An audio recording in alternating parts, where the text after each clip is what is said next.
Milí hosté, vítám vás na třetí přednášce z cyklu o Noémovi, přednášek z biblické historie. Dneska nás čeká téma potopy. O potopě každý slyšel, někdo ji možná v nějakým malým měřítku někde zažil. A je celá řada otázek, které se s tímto tématem spojují a myslím si, že v našem prostředí nejčastěji, jestli potopa byla lokální jev, který se týkal jenom nějaké malé oblasti, nebo jestli to byla skutečně událost světového rozsahu. A přiznám se, že z běžně dostupných zdrojů není úplně jednoduché se s tím někým popasovat, protože jsem rád, že náš host Apostol Stamatov se připravil svůj originální pohled na věc a že nám dá asi prostor na dotazy. Takže bych ho chtěl pozvat dopředu. S překladatelskou Emčou a přeji vám příjemný poslech. A pokud je ještě o technické informace, tak se jednak omlouvám, protože začínáme s mírným zpožděním, čekali jsme, až dojdou květy, které jsme viděli, že už jsou dole. A druhá technická informace je, že přestože to nebude v nějaké super kvalitě, tak se nám přesto podařilo přednášky nějakým způsobem zaznamenat. Ještě bude chvilku trvat, než dáme záznamy dohromady, jak se střídat zvuk a obraz. Ale kdybyste pak neměli zájem, tak stačí si buď vzít venku na stolečku kontakt a nebo nechat někomu z nás organizátorů kontakt na sebe a my vám budeme informovat, že to bude připraveno a budeme schopni samozřejmě vám to dodat jako formě. To znamená jak odkaz, tak i nějaké médium, třeba Facebook nebo jakkoliv jinak. Takže děkuji a prosím Apostola Stamatova, aby šel dopředu a ještě jednou vám přeju příjemný zážitek.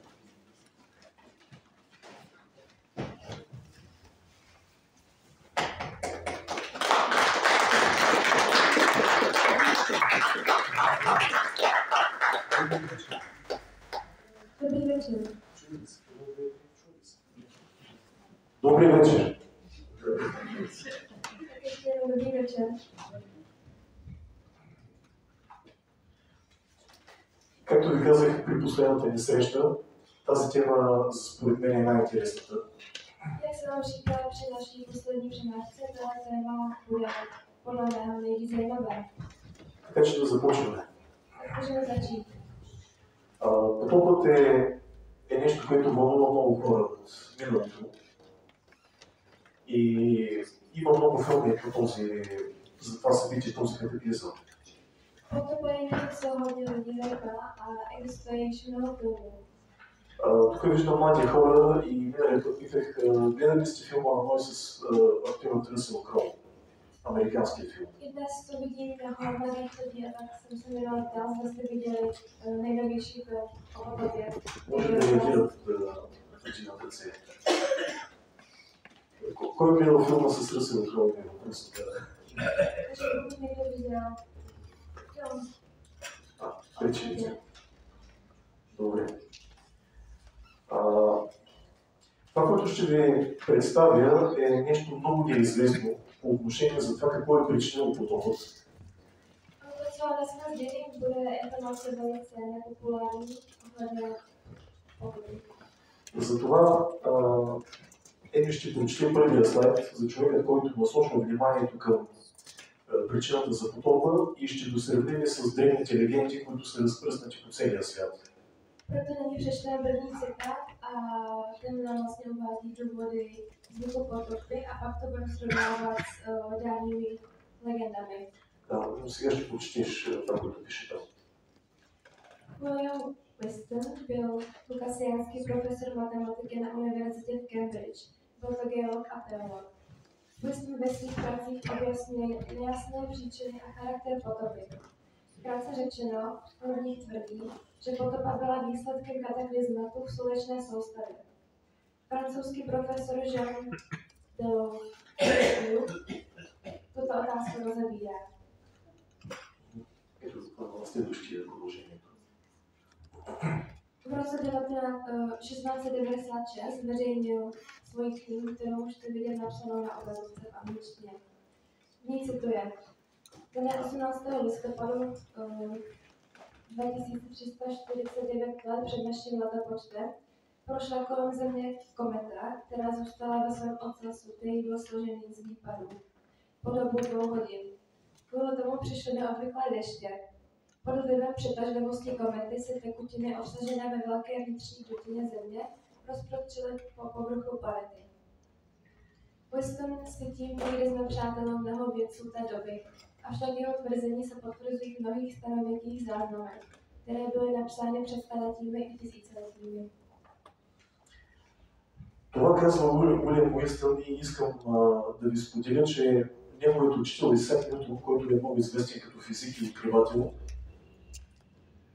Исак Нютон, който е учител на Уилям Уистън, е физик и откривател, но той е написал повече книги и коментари върху Библията, отколкото научни книги. Исак Нютон е написал. Jeho učitelem byl Isaac Newton a vlastně Wilson napsal Исак Нютон е написал много книги и коментари върху Библията. Книгата Даниил и книгата Откровение. No a vlastně sám Isaac Newton napsal mnoho knih, mnoho komentářů o Bible, včetně na knihy Daniel a Zjevení. Слънцето влияе на нашата Земя и след малко ще видим това правилно ли е, вярно ли е, което каза Уилям Уистън или не. Vidíte, že Slunce ovlivňuje naši planetu Zemi a zjistíme, jako si řekl William Weston, je pravda nebo ne. Наскоро имаше огласено откритие в научните среди, което разкрива, че колкото повече слънчеви петна има на повърхността на Слънцето, това е предпоставка за земетресение на Земята.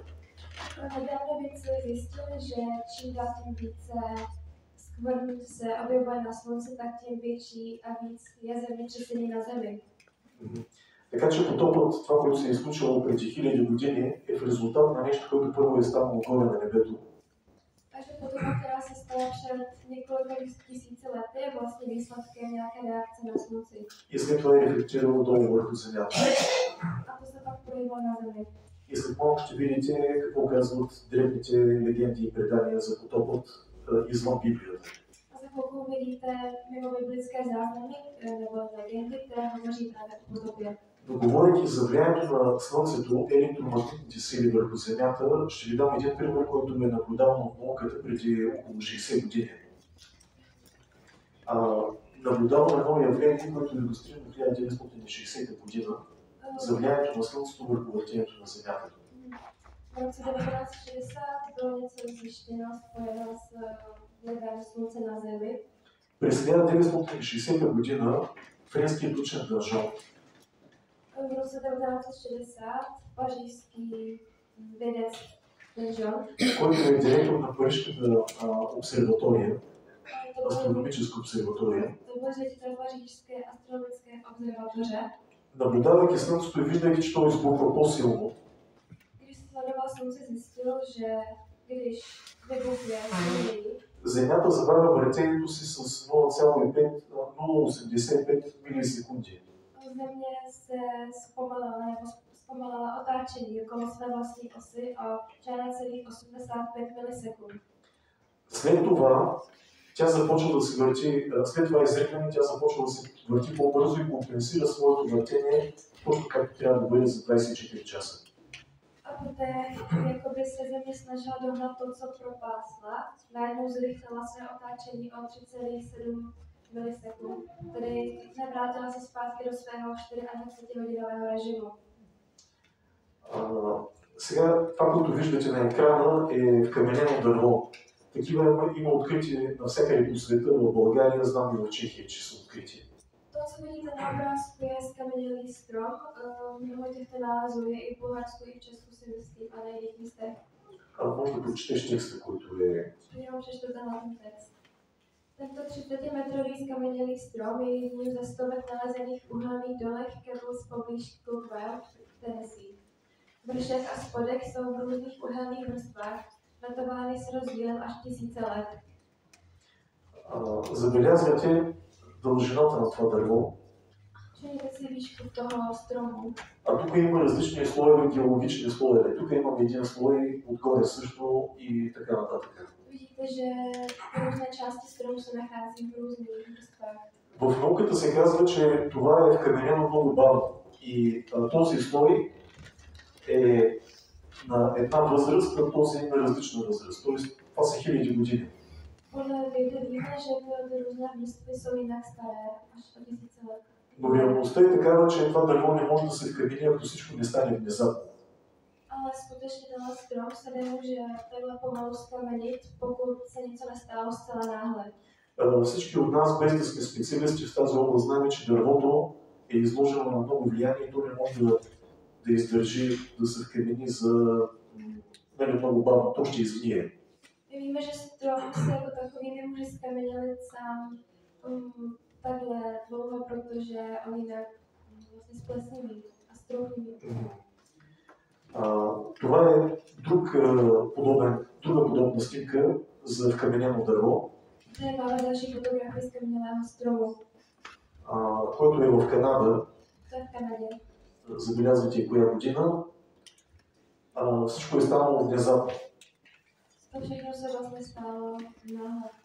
И най-новите открития на алтернативни учени е, че това е смесица между голяма утайка на кал, която идва от водата, и грамотелици, много мощни електромагнитни сили. Podle nejnovější alternativní vědy my víme, že tohle se stalo díky přívalu nebo návalu určité směsi tekutin a jiných prvků, které se pak usadily. Защото има вкаменени дървета тук, обаче някъде други те са изгнили. Това означава, че там не са падали грамотелици или молнии. Електромагнитни сили, да, то е същото, но кажи пак, електромагнитни сили. Тоест, в области, където има вкаменени дървета, има на 100-200 метра, където няма, те са изгнили. Také to působí elektromagnetické síly, když do nich udeří hrot. A však na jiných místech planety Země může být zastavené stromy, které ovšem jsou strouchnivělé, tím pádem do nich neudeří blesk. Сега ще се насочим за това да видим Уилям Уестман, това, което ви казвам, какво казват древните легенди, като ги споделим преди малко. Nyní se podíváme na staré legendy, které také hovoří o potopě. Може да ги прочетеш сега. Tak já nyní přečtu. Chodec Čimal Popoka sděluje. Nebe se přiblížilo k zemi a během jednoho dne vše zahynulo. Dokonce i hory se skryly pod vodou. Říká se, že skály, které nyní vidíme, tehdy pokrývaly zemi a Tezontle, což je poradní kamenná láva, jeden z hlavních stavebních materiálů v Mexiku, vřela s hřeměním a vtečily se červené hory. Следващото и останалите да ги прочетем целия слайд. Další kodec Popol Vuh, indiánů kmenu Kiče z Guatemaly, říká: byla velká potopa. Tváře země se zatemnila a začal padat černý déšť. Bylo dnem i nocí. Lidé utíkali zoufale. Zkoušeli dolézt na vrcholy stromy, ale stromy se třásly. Jiní indiáni, ti z povodní Amazonky, si od svých předků pamatují, že než na zem přišla voda z hůry, byl slyšet strašlivý řev. Všechno bylo pohlceno temnotou a pak přišla potopa. A jako poslední ve své svaté knize dávných Iránců Zem a Vesta se píše: po celé zemi byla voda vysoká jako člověk. A v knize Genesis je napsáno, že voda byla 15 loktů nad horami. Четирите цитата, които видяхте, трите са от Южна Америка и Централна Америка, последният е от Иран.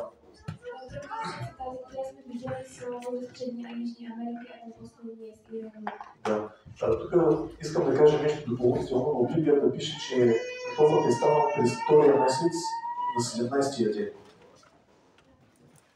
Но Библията пише в Матея 7 глава, че потопът е започнал на втория месец на 17-тия ден. V Bibli je napsáno, že potopa začala 2. měsíce 17. dne. Има много интересни съвпадения за това, че в древноегипетски легенди за Озирис, за Бог Озирис се казва, че той се отдавал на 17-тия ден. byla spojitost mezi tímhle prvním měsícem středem, mezi 17. dnem a legendami, které hovoří o smrti boha Osirise. Точно на 17-я ден от вода. On zemřel přímo 17. dne a to От вода, да. on se utopil ve vodě. Друг подобен персонаж е Бог Тормуз в Месопотамия. Той на 17-я ден влиза в подземното царство, което означава, че той е загинал, той е умрял. Další postavou nebo osobností podle legend je Tammuz, který Бог от Месопотамия, да. Който също на 17-я ден влиза в подземното царство. Тоест умира. který 17. dne také umírá. Празника Сатурналии, който се е празнувал в Римската империя, също е започнал на 17-я ден. Svátky znamená Saturnálie, to jsou římské nebo římské svátky, které byly vždy zachovávány ve dne s číslem 17. Така че виждате, Библията говори за 17-я ден започва потопа и извън нея се говори за, че някакви личности също са свързани с вода и загиват на 17-я ден. Вие прецените дали това е случайност. Takže vidíme asi spojitost mezi Biblií a jinými legendami, kdy vlastně umírali lidi 17. dne. Всички древни цивилизации, които говорят за потопа, казват, че първата епоха на Земята се нарича епохата на Бог Сатурн. Všechny starověké civilizace nazývají první takovou fázi, Епохата на Сатурн. nazývají první fázi vlastně Zemi nebo lidstva, éra Saturnu. И те казват, че това е била епоха на много добър живот, на просперитет и така нататък. Říkají, že to byla velmi dobrá fáze prosperity. Сега ще видим други неща, които са казани в други части на света. По отношение на потопа. To, co říkají lidé v jiných částech země. Да, може да ги прочетеш. Během 17. století katolický misionář Martin Martini přebýval v Číně a objevil čínskou verzi příběhu o potopě, která říká: opora nebe se zhroutila. Země byla otřesena ze základů. Nebe se začalo naklánět na sebe. Slunce, měsíc a hvězdy změnily svou pohybovou dráhu. Celý řád vesmíru byl pomaten a planety změnily své cesty.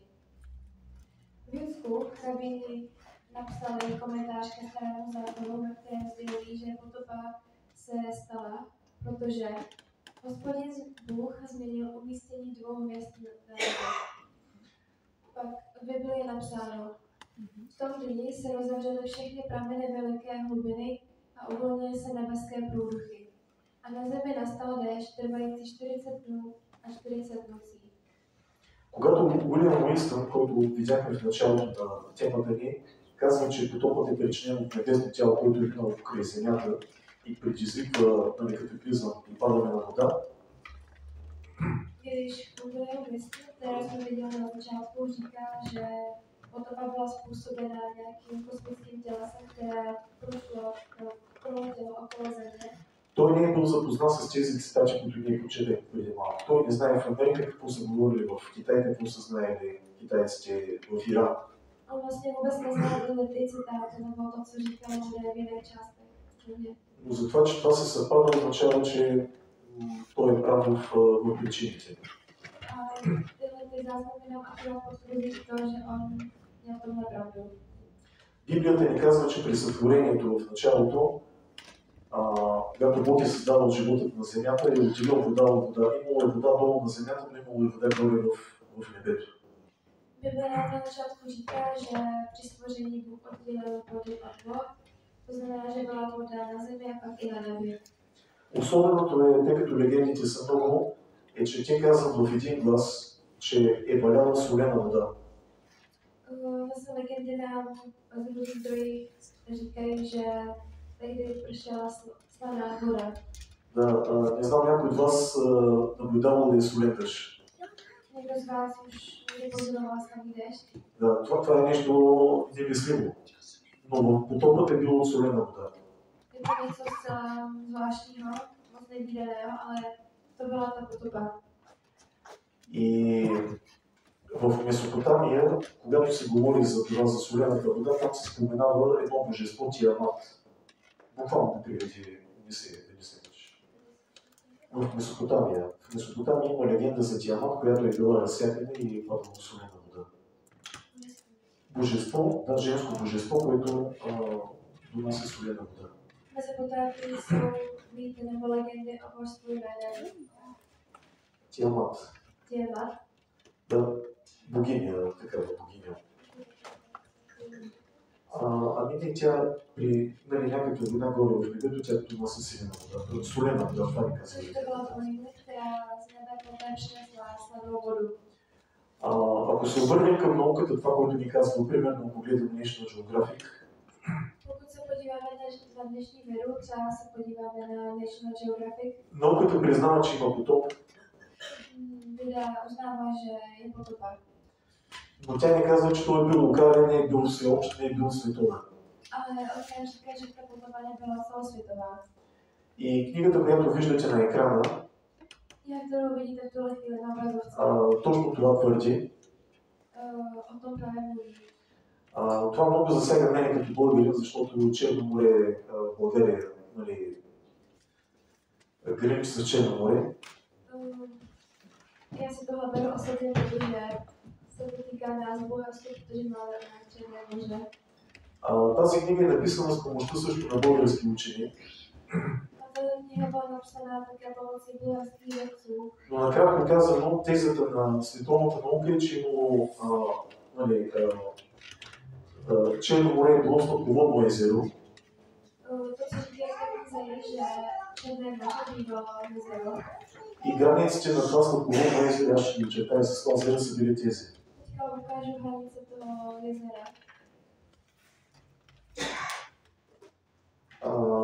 След това обаче нахлува солена вода Potom ale se nějak přižene slaná voda. и нивото на Черно море се вдига. Hladina Černého moře stoupá. Затова и миналия път, когато бяхме заедно, видяхте Изландо, където са открити гробищата, но градът всъщност се подвидава.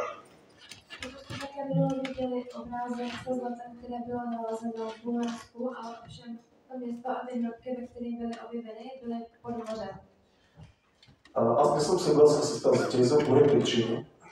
Nejsem úplně tedy, nebo nesouhlasím s touhle tezí. И затова съм тук да ви кажа, че това не е реалният потоп. Já jsem chtěla říct, že ta povodeň, která se stala v Černém moři, není ta celosvětová potopa, která se skutečně stala. Но въпреки това ще ви споделя някои неща, какво те говорят. Защото това засяга и Чехия. Tak vám chci říct něco málo o tom, co oni o tom říkají, protože se to týká i Česka. Тези учени разбират, че морските организми, които живеят в Средиземно море, са били пренесени в Черно море и в Каспийско море от някаква голяма вълна. Tíhle věci nám tvrdí, že ti živočichové, kteří žijí ve Středozemním moři a na okolních ostrovech, že byly přeneseny nějakou velkou vodou do Černého moře И Каспийско море. a Kaspického moře. Да. Което показва, че тя е била много силна, просто много голяма вода. Což nám říká, že ta voda musela být skutečně veliká. Те откриват в Сицилия, Сардиния, Малта, Крит и Кипър. Това са места в Средиземно море. Сицилия, Сардиния, Малта, Sicílii, Sardinii, Maltě, Кипър, Крит. na Kypru a na Krétě. Откриват слонове, откриват хипопотами. Nacházejí tam slony a hroky. Тогава при този катаклизъм Сахара е станала пустиня. Při tomto kataklizmu se Sahara stala pouští. И духал е много силен вятър, A koukal velmi silný vítr, който е оказал влияние върху вашите земи в днешна Чехия. který také ovlivnil české země. Водата е нахлула от тук е било затворено. Ta voda unikala nebo šla zprava, teda zleva. Да, нямало е връзка между Средиземно море и Атлантическия океан. Tam tehdy byla souše, takže nebylo to spojené. Както и тук езерото е било затворено. Stejně jako tamhle jezero bylo také uzavřené. А нивото на Средиземно море естествено е било по-ниско. A hladina Středozemního moře byla samozřejmě vyšší. Даже е имало връзка между тук Сицилия и Африка. Takže Сухоземна връзка. Takže tam сухоземна връзка между Сицилия и Také tam Африка. byla spojitost, prostě suchozemská spojitost mezi Sicílií a Afrikou. Но огромна вълна минава тук, която навлиза и през сушата в България, от една част тук, от друга през тук, и вдига внезапно нивото на славното езеро, което е станало Черно море. Ale obrovská vlna právě prošla i Bulharskem a vlastně dostala se do toho tehdejšího jezera. Но всичко това е било придружено с много силен вятър. A to Ураган. všechno bylo vlastně doprovázeno velkým větrem. И тук в Чехия са открили пясъчни дюни, в Моравия. A v Česku byly také objeveny písečné duny. Това е Чехия, ето в тази част, но има и в Словакия също.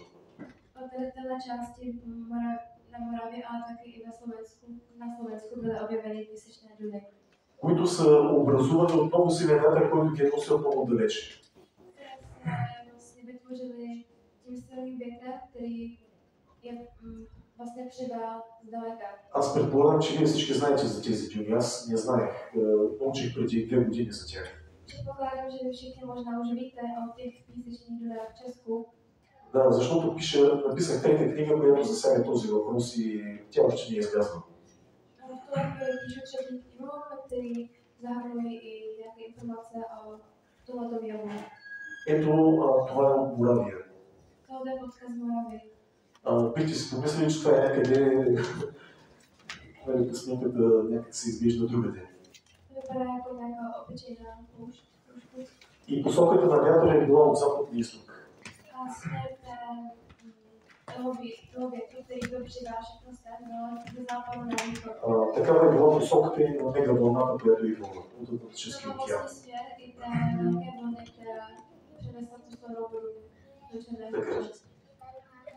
Ето друга част на тези дюни. To je další podklad. Но това не е потопът. Ale to není ta skutečná potopa. Не искам сега да говоря за кога се е случило, но ако искате, като свърша темата, може да ме питате, ако имате такова свързано с този катаклизъм. Aby o tom příliš nedotahovalo, tak v tuhle chvíli nebudu hovořit moc o tom, nebudu říkat, kdy to přesně bylo, ale pokud vás to zajímá, tak můžeme o tom ještě hovořit posléze. Този катаклизъм е свързан с края на Ледниковата епоха. Този катаклизъм е свързан с края на Ледниковата епоха. Не знам как е. Tenhle kataklizmus je vlastně spojován s koncem doby ledové.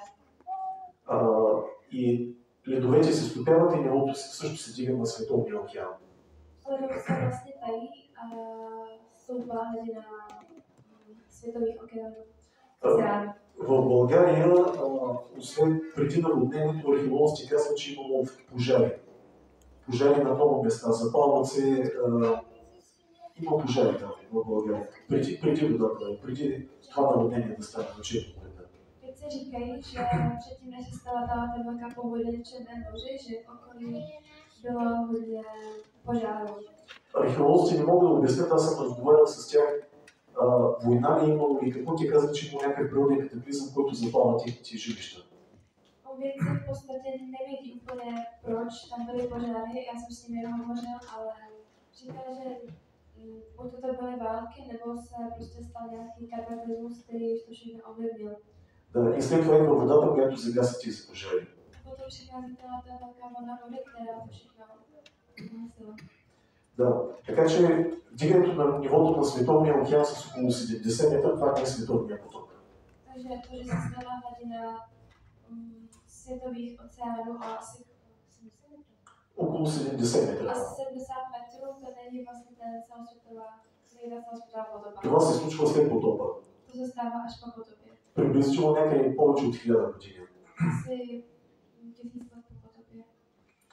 Затова археолозите откриват, че хората изведнъж са бягали, оставили са скъпи предмети, злато и така нататък, просто са бягали за живота си, крили са се в пещери и където могат да оцелеят.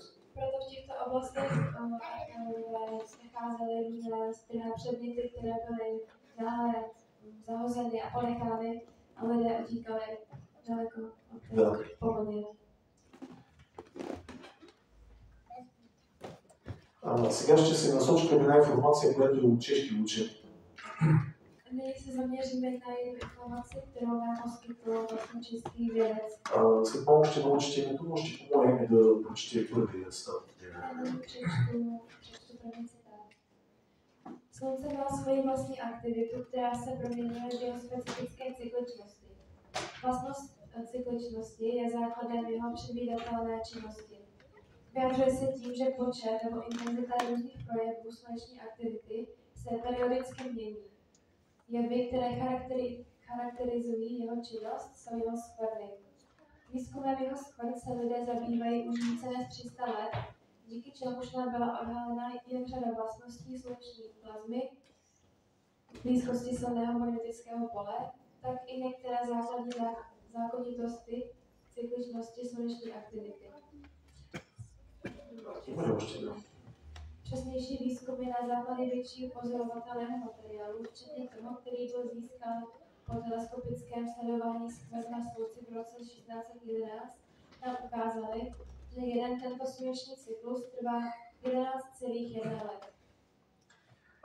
Накратко казано, това са научни термини, вероятно непознати за вас, но вие наблюдавате днес е много актуално за това, че има глобално затопляне. To jsou sice velmi obtížné vědecké pojmy a informace, ale na základě toho vidíme, nebo i pozorujete, že se vlastně děje Глобално затопляне. Глобální oteplování. Преди да дойда тук в Чехия, в България беше 30 градуса. Předtím, než jsem přijela do Česka sem, tak v Bulharsku bylo asi 30 stupňů. Въпреки че България е по-на юг и е по-топлна страна от Чехия, се наблюдава в последните години, че зимите са много топли, летата са много горещи при нас.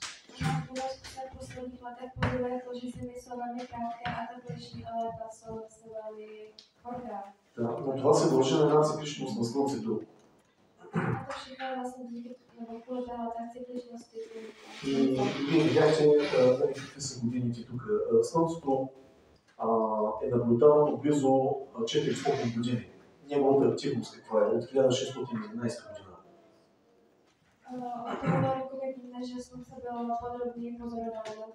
На базата на това могат да се направят много точни прогнози. Много точна прогноза е направена чешки учени. Направена от чешки учени. Na základě těchto informací můžeme udělat docela přesné předpovědi a jednou předpověď udělal český vědec Miloslav Kopecký. Velice zajímavou, ale poměrně pesimistickou předpověď o neobvykle vysoké sluneční aktivitě během příštího století a jejich možných negativních dopadech na Zemi učinil známý český fyzik Miloslav Kopecký. Význačný specialista na sluneční cyklus a na předpověď sluneční aktivity. Tuto předpověď Kopecký učinil na základě indexů, které uvedl ještě v 60. letech. Tam vidíte indexy, které nevím přečíst, ale to je jedno. Extrapolace těchto indexů z postupem času a jejich poměry s hodnotnými čísly ukazují, že v první polovině 21. století můžeme očekávat neskutečně vysokou sluneční aktivitu. Ние се намираме точно в това време, това е прогнозирано преди 60 години от Копецки. My se právě nacházíme v této době, v první polovině 21. století, o čemž psal Kopecký. Аз не омаловажавам как човечеството е замърсило атмосферата, но реално причините са най-силните причини са това, което казва Копецки за глобалното затопляне. Já nezmenšuji ty důvody toho globálního oteplování tím, že bych říkal, že znečišťování není důvodem, ale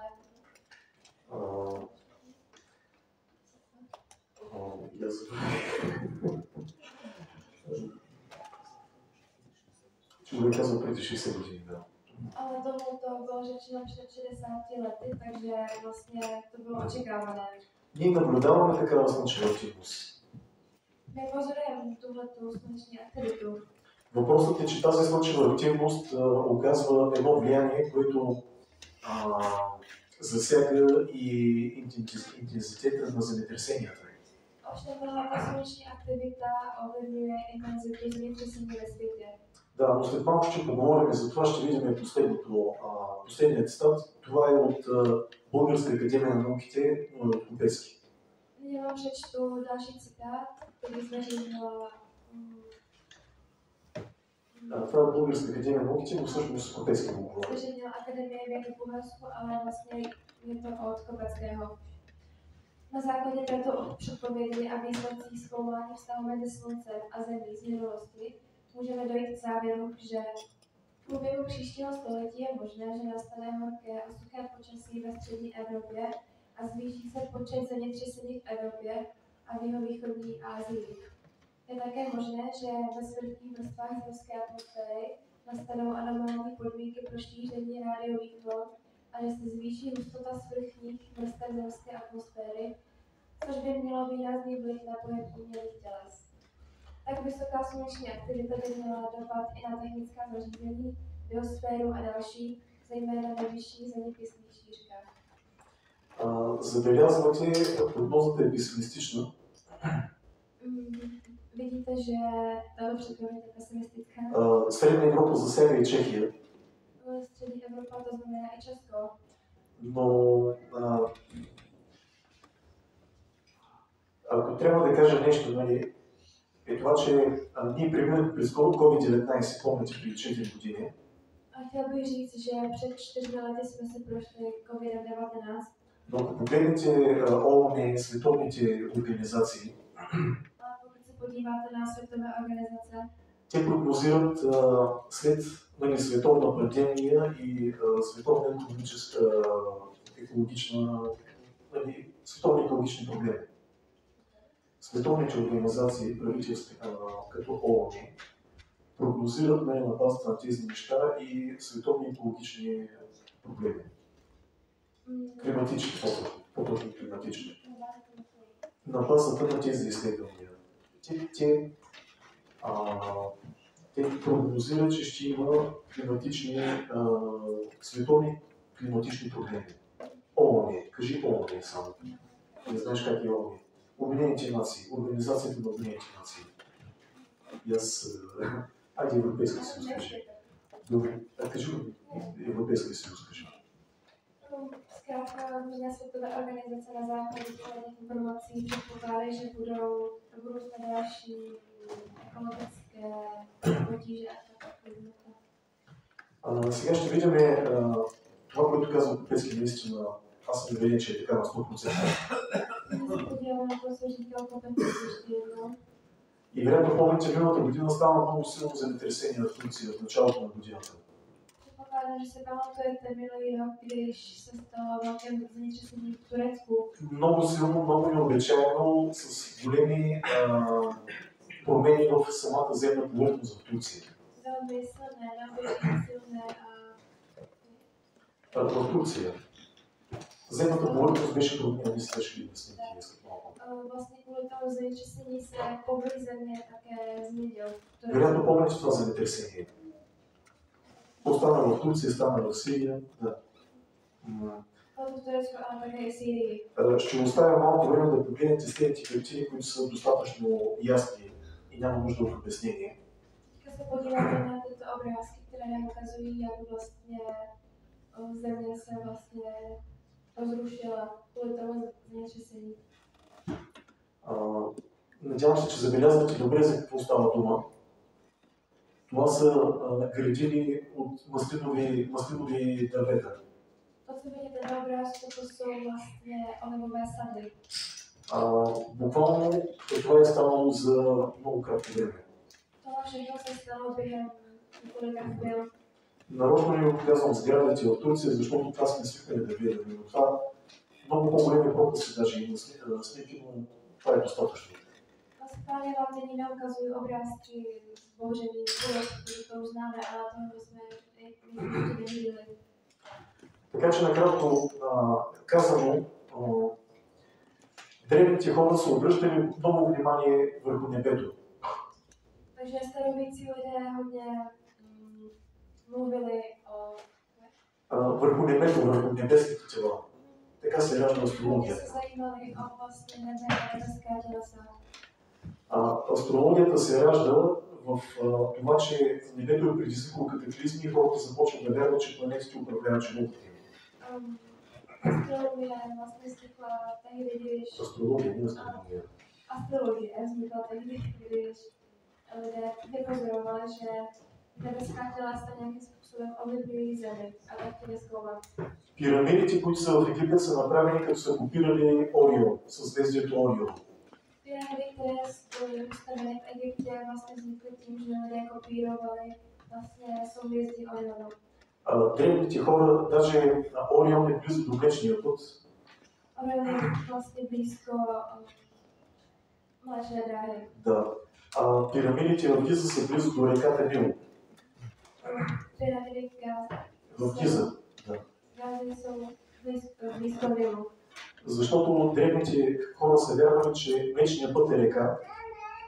Protože starověcí lidé věřili, že Mléčná dráha je řeka. И затова пирамидите са построени до тази река. Нали, един вид, че реката е Млечният път. A tak pyramidy byly postaveny u řeky. Kvůli tomu. Това, което ви споделих по отношение на потопа, че е бил световен, науката, традиционната, официалната наука го отхвърли, че е бил световен, че водата е била навсякъде и покривала цялата земя. Obecně dnešní lidé odmítá to, že by potopa byla celosvětová. Това е предсказано в самата Библия. Ale bylo to vlastně řečeno v samotné Biblii. И това е записано преди 2000 години от апостол Петър. Tohle bylo zapsáno v Bible před 2000 lety. Затова ти ще прочетеш целият цитат. Já to tady přečtu. Především vězte, že v posledních dnech přijdou s posměchem posměvači, kteří budou žít podle svých vlastních žádostí a budou říkat, kde je to zaslíbení jeho příchodu? Od té doby, co zesnili otcové, všechno zůstává tak, jak to je od počátku stvoření. Je jim totiž skryté, neboť to chtějí, že nebe se byla odprodávna a země povstala z vody a skrze vodu slovem Božím, skrze něž také tehdejší svět zahynul, který byl zatopen vodou. A tím slovem jsou nynější nebesa a země uschovány v ohni a střeženy pro den soudu a záhuby bezbožných lidí.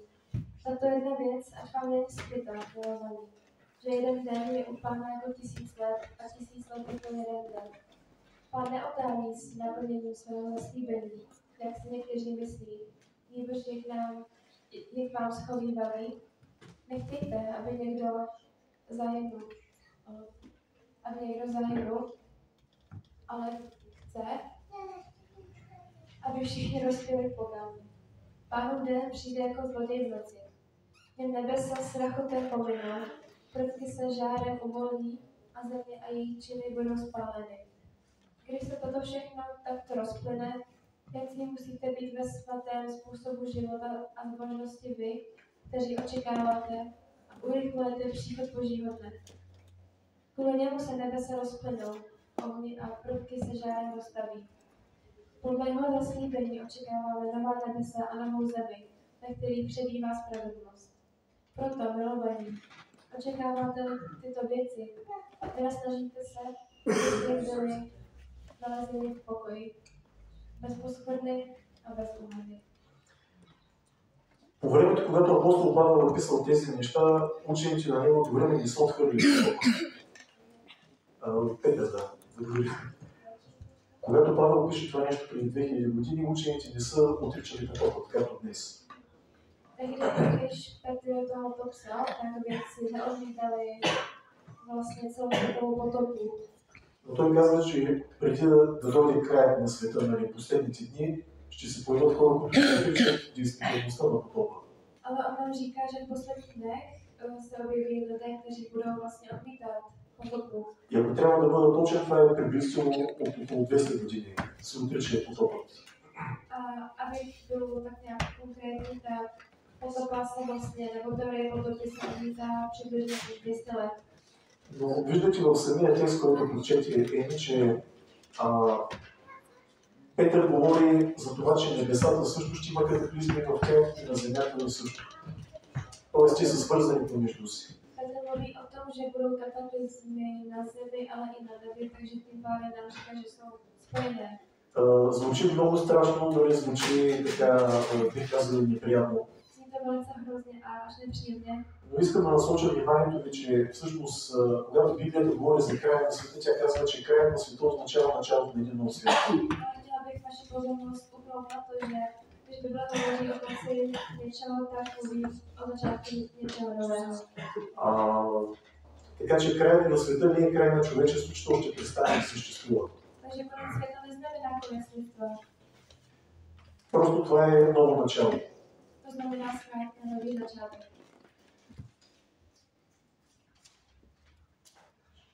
Библията завършва точно по този начин в книга Апокалипсис. Библията завършва да говори за ново небе и нова земя точно на своя край. Bible ve své poslední knize hovoří také o apokalypse neboli o nové zemi a o novém nebi. И ти ще го прочетеш. Přečtu vám citát z Bible. A spatřil jsem nové nebe a novou zemi, neboť první nebe a první země pominuly, a moře již není. A Bůh se překladl slzu z jejich očí. A smrti již nebude, ani žalu, ani křiku, ani bolesti již nebude, neboť první věci pominuly. Тези текстове ни казват, че с злото трябва да бъде сложен край, за да може отново човека да бъде безсмъртен и щастлив. Ten text nám říká, že zlo musí ukončeno, aby lidé mohli být znovu šťastní a dovolili žít. Да, не може да има щастие там, където има смърт. Nemůže být štěstí tam, kde je smrt. Затова в края ще искам отново да прочетем един цитат, който беше в първата ни тема. Proto bych chtěla znovu přečíst jeden citát, který už byl v prvním tématu. От най-великият американски президент за мен лично, Абрахам Линкълн. Od podle největšího nebo nejlepšího amerického prezidenta Abrahama Lincolna. Nezáleží mi na tom, zda je Bůh na naší straně. Tím největším zájmem je být na Boží straně, protože Bůh má vždy pravdu. Потопът е реалност, то е станало. Potop je skutečný, potop je skutečná, to se opravdu stalo. Науката го отрича. A přijde to В цялост, в своята цялост науката отрича потопът. Всичко е въпрос на вяра в нашия живот. Všechno je vlastně záležitost víry. Co vlastně věříme. Онова, в което вярваме, определя начинът на живота. To, co my věříme, vlastně určuje náš způsob života. Но аз мисля, че един от най-големите смисъл на живота ни е да застанем на правилната страна. Ovšem já si myslím, že jeden z největších smyslů našeho života je, abychom stáli na správné straně. И много ясно казва Линкълн, коя е правилната страна. A Lincoln nám velice jasně říká, která je ta správná strana. Хората се дразнят, когато чуят, че ние хората можем да се дразним, когато чуем, че Бог винаги е прав. Lidé jsme občas otrávení, když slyšíme, že Bůh má vlastně vždycky pravdu, že jo? Аз като проповедник съм имал спор с Бога и съм казал защо това се случва, защо това се случва и съм обвинявал Бога даже. Já jako kazatel jsem také měl spor s Bohem a říkal jsem mu, proč se tohle to muselo stát a proč se tohle stalo. Но минавало е време, преди години бях ни лечил болен. Когато бях ни лечил болен, тогава обвинявах Бога, защо това ми се случи на мен. Před lety jsem byl vlastně nemocen, nemocí, která se nemohla vylečit. A tak jsem z toho důvodu vlastně obvinovala Boha. Бог ми върна здравето от болест, която не се лекува. Pán Bůh mi vrátil zdraví a odstranil nemoc, která se nemohla odstranit. И връщайки се назад, аз видях, че съм научил много неща, които иначе нямаше да науча. A když se dívám zpětně, tak zjišťuji, že jsem se tím naučil mnoho věcí, které bych si jinak asi nenaučil. Така че трудности са много хубаво нещо. Takže potíže a v životě jsou vlastně něco dobrého. Но го разбираме, когато свършат. A to vlastně zpětně. Затова в края ще ви разкажа по отношение на това да застане на страната Бога следния случай, който мой колега ми разказва. Tak a ještě na závěr chci říct jeden příběh, co se týká stát na správné straně. Мой колега пастор казва, че в църквата му са идвали едно семейство, двойка, които са глухонеми, не чуват. Jeden můj přítel a kazatel v Bulharsku mi jednou povídal příběh, že do jeho kostela, do jeho církve přišel pár, který byl gluchoněmý. Той говори и те нищо не чуват. On káže, ale oni to vlastně neslyší. Идват веднъж, идват втори път. Přišli jednou, přišli po druhé. И най-накрая той разговаря с тях и ги пита, защо идвате след като нищо не чувате и не разбирате. On se jich pak ptá, proč vlastně chodíte sem, když vy nic vlastně neslyšíte. И тогава те му отговорили. A pak mu odpověděli, Да се знае на коя страна сме застанали. aby se vědělo, na které straně stojíme. Така че целият смисъл на всичко това, което съм говорил в три теми, Takže vlastně celý smysl toho všeho, co jsem vám teďka řekl. Говорихме за история, за археология, за геология, за потопа, древни легенди, митове и така нататък. Mluvili jsme o archeologii, historii, potopě, legendách a tak dále. Но поради неверието спрямо Библията, искате да ви покажа, че Библията е най-точната книга, която може да съществува на земята, най-правата книга. Chtěl jsem vám ukázat, že vlastně Bible je ten nejspolehlivější zdroj pravdy. И ако ние четете горещо, ви препоръчвам да се изучавате. Pokud ještě nečtu, tak vám vřele doporučuji, abyste si ji přečetli. Това исках да ви кажа. Благодаря ви за вниманието. To jsem vám chtěl říct, chtěl bych vám poděkovat za pozornost. И ако имате въпроси, може да ги зададете. Pokud máte otázky, tak je můžete říct.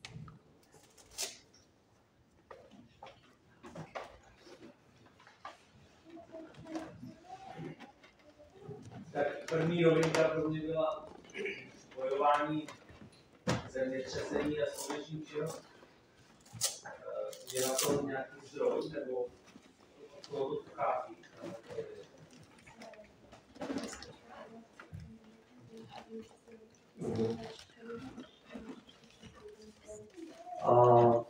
Да, ще ти изпратя статия. Řekl, že ti pošle článek ohledně toho. Броя на слънчевите петна. Слънцето може да е светло, но то има тъмни петна в него. Slunce je sice světlé, ale jsou na něm tmavé skvrny. Да.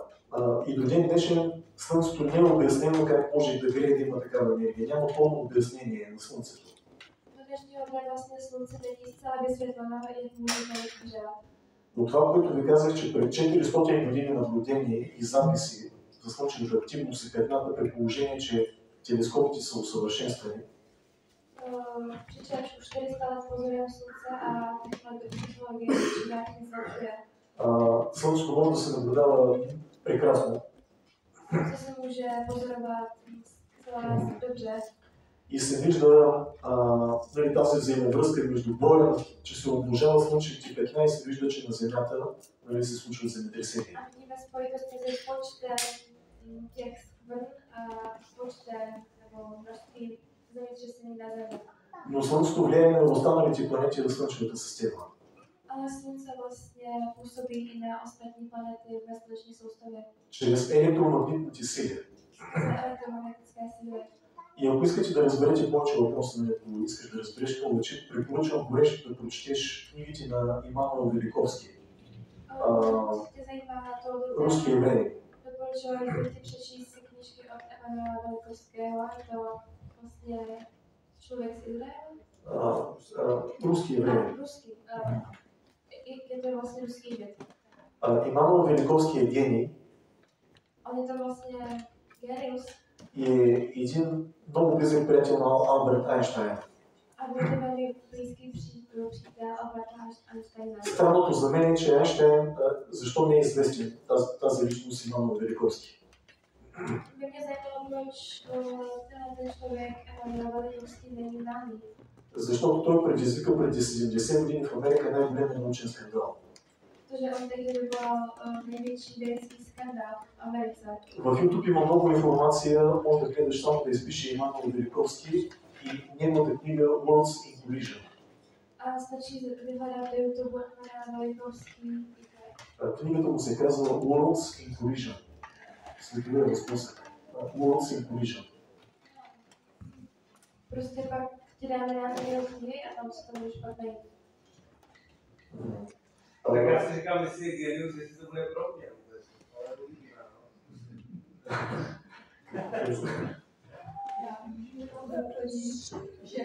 Само една какво каза той? Velikovská teorie byly vyvráceny. On moderní vědou byly vyvráceny velikovské teorie. Protože je to poměrně velice starší práce a novější práce to povídají.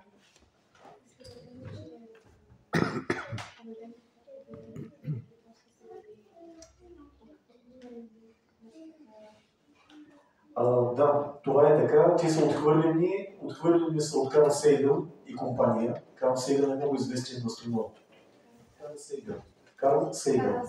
На английски го казвам, така че... Карл Сейгън, to byl vlastně známý Да. vědec, který vlastně popírá velikovského vlastně učení. Абсолютно сте права. През 1974, ако не бъркам, има диспут между Имануил Великовски, Карл Сейгън и други учени. Диспут, дебат, спор. Bylo 1974 si myslím, byla rozhovor mezi Velikovským a Velicem. Но странно за мен е, че когато НАСА планира и пътува и изпраща спътници към Луната, те се консултират с Великовски. НАСА. Pro mě je zvláštní, že Amerikánská když se posílá lidi do vesmíru, tak Американската национална астрономическа НАСА. НАСА това е Американска агенция за космически. Значи, те се консултират и четат Великовски. NASA obecně se prostě konzultovala a ptala se lidí do Velikovského. Така че имаме двоен стандарт. Takže máme jakoby dva pohledy na jeden problém. Да. И горещо препоръчвам на нашите слушателки, освен ако не е чела книгата, има една книга на авторът се казва Лерът Скрантън. Заглавието е Еретикът Великовски. Авторът е Лерът Скрантън, Еретикът Великовски е заглавието. Лерът Скрантън. Лерът Скрантън. bych vám doporučil knížku od amerického člověka jménem Pak ještě zjistíme, nevím, jak to máme slovit, ale... Заглавието е Еретикът Великовски. Еретикът Великовски. Да, ти го кажи на мен. Еретикът. Zkrátka napsal knihu o Velikovský, takže Да. kdyby vás to zajímalo, tak vám můžeme poskytnout název knížky. И там той показва, че много неща, които той е написал 50 години, 60-70 години, астрономията ги доказва. A tam vlastně vysvětluje, proč věci, které Velikovský napsal v 50. a 60. letech, vlastně byly vědou dokázány. Един от аргументите, който ще ви кажа, е това, че Великовски преди да открие каква е Венера, повърхността на Венера, той прогнозира, че тя е много гореща и ще може да се разтопи олово на нея, което означава, че е над 400 градуса. Jeden z argumentů, který byl zmíněn v té knize, je to, že předtím, než vědci dokázali pozorovat a zjistit více o Venuši, tak Velikovský řekl, že Venuše je velice Много гореща повърхност. Да, над 400 градуса по Целсий. Да. Има ли още въпроси? Máte ještě nějaký dotaz? Извинявай. To není dotaz, jenom jsem chtěla říct, co mě zaujalo, jak tenhle ten citát, že Pán Bůh změnil jako ty dvě hvězdy, že to ovlivnilo potopu. Tak já jsem si to převezla na prenatální období dítěte, že když o jeden chromozom je míň nebo víc, tak se prostě narodí postižené dítě. A převedla jsem si to jako, že Bůh má prostě hodně rád řád a když tam něco je jakoby jinak, tak je to vlastně špatně. Něco v tom smyslu.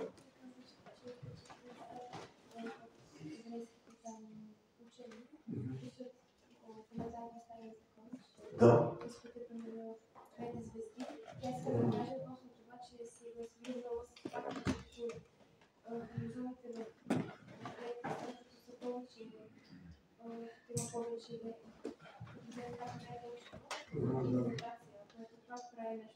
Има мутация, да, точно така. И цитатът беше от еврейски тълкование, което се нарича Мидраш. Буквално ще го преведеш Мидраш, така се нарича. Евреите имат тълкование на Стария Завет. Това тълкование се нарича Мидраш. Ten citát je vlastně z komentáře ohledně Starého zákona, který se jmenuje Мидраш. Това е тълкованието на Стария Завет. И те казват, че преди да дойдат водите отгоре от небето, И имало много ярка светлина. Oni v tom komentáři také říkají, že předtím, než přišla ta voda z nebe, že bylo velké světlo. И те говорят в книгата на пророк Исаия за 7 дни на светлина.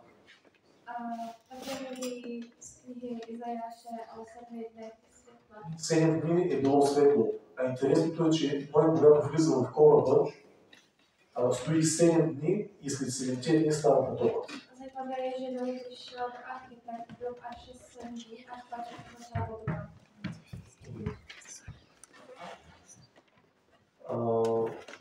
No, je zmínka právě o stvoření, že Bůh oddělil vody pod klenbou, od nad klenbou. Vody, Да. asi rozumím Точно така е. ale jestli je nějaký předpoklad povýší se tehdejší vod, protože když si představím třeba dnešní oceány, kdyby se najednou vyrovnalo dno, tak ta voda by sotva stačila na pokrytí hor třeba Himalaj, to je málo vody. Jestli je nějaká představa o tom, jaká byla tehdejší výška hor, protože to by bylo nestačilo.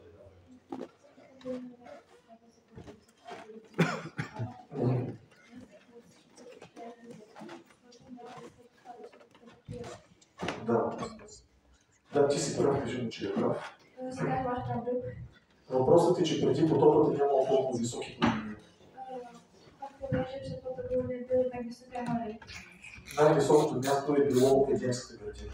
Nejvyšší místo na zemi bylo ta vlastně zahrada Eden. Преди потопът сушата е преобладавала над водната повърхност на Земята. Тоест повече площта на Земята е била повече от земя, от суша, отколкото от вода. Před potopou vlastně na zemi bylo více souši než vodní blok. След потопа има повдигане на земна повърхност, отваряне на пространство, повдигане, получаване, образуване на планини, отръпване на суша и водата там вземе пространство. A po potopě se vlastně země přetvářuje a vznikají vlastně hory a je tam vlastně více vody.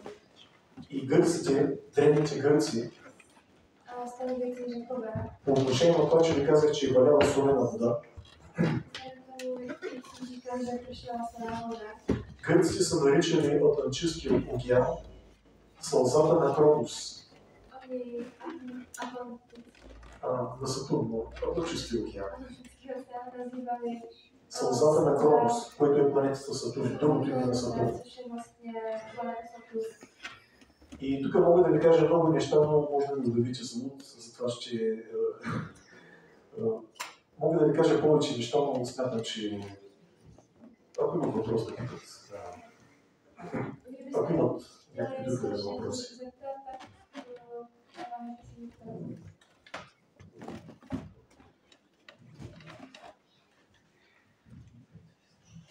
Благодаря за вниманието, Děkuji za pozornost, за въпросите. za vaše otázky. Благодаря на име за превода.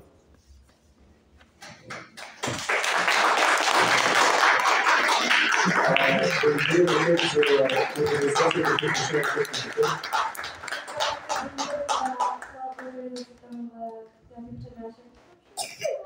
И да ви призная честно, да ви кажа, много зает съм и не исках да идвам в Чехия. Abych vám popravdě řekl, tak já jsem velice co se navrátení člověka, vůbec jsem nechtěla sem přijet. Но помислих си, че има смисъл, предполагам. Ale vnímal jsem to, že to má smysl. И не съжалявам, че дойдох. A vůbec toho nelituji. Да, още веднъж ви благодаря. Děkuji vám ještě jednou.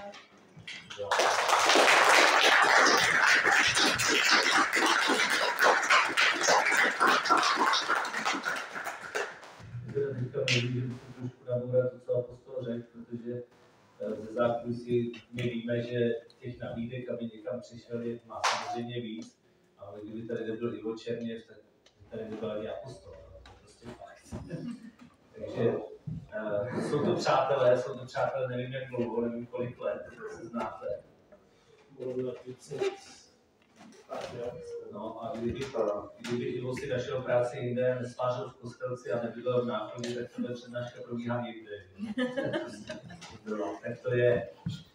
Ale chtěl bych vám moc poděkovat oběma. Chtěl bych teda zdůraznit, že samozřejmě technika tady nějaká je, ale to je jenom zlomek toho, co stála práce na překladu. Takže samozřejmě Míša odvedla ten hlavní díl práce za nás, za organizátory, takže to je zase další fakt. Dovést sem počítač a monitor není tolik práce. Chtěl bych vám poděkovat taky za to, že jste přišli, že jste nás podpořili v těch 3 přednáškách, které jsme připravili.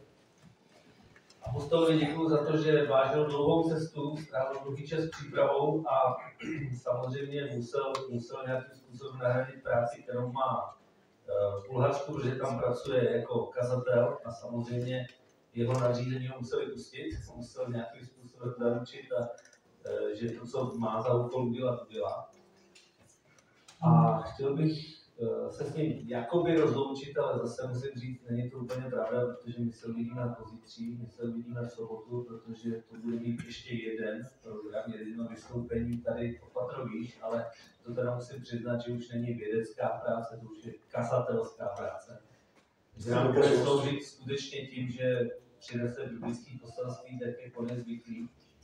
A i na to se těším. Ale přesto teda za tyhle přednášky se s ním musím rozloučit, jakože už se uvidíme. Искам да кажа нещо последно. Да. Díky moc. Да.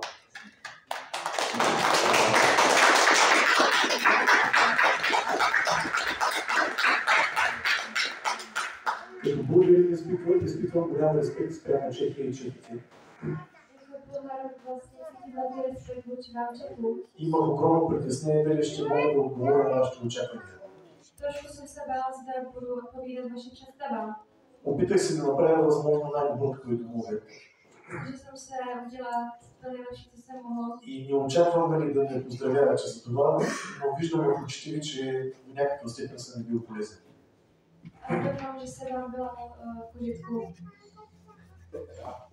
No, já to budu dát jenom to, že doufám, že je tady nás víc, kteří se nechodí jenom utvrdit v tom, co už jako vědí a na co jsou zvyklí, že jo? Vždycky člověka potěší, když si může všechno potvrdit. Ale já jsem, přiznám se naopak rád, když někdy vzniknou otazníky. Teď mám jeden velký otazník, jak svůj se může na takovou dálku objevovat dění na zemi takovým způsobem, ale budu se tím muset zabývat, protože to je prostě pro mě zajímavý. A těch otazníků třeba zase bude víc, vy budete mít svoje. Takže otázky, to je dobrá věc. Člověk musí připravit otázky odpovědět. Děkuji. Popravdu въпроси. Děkuji. Ještě jednou díky na pozornost.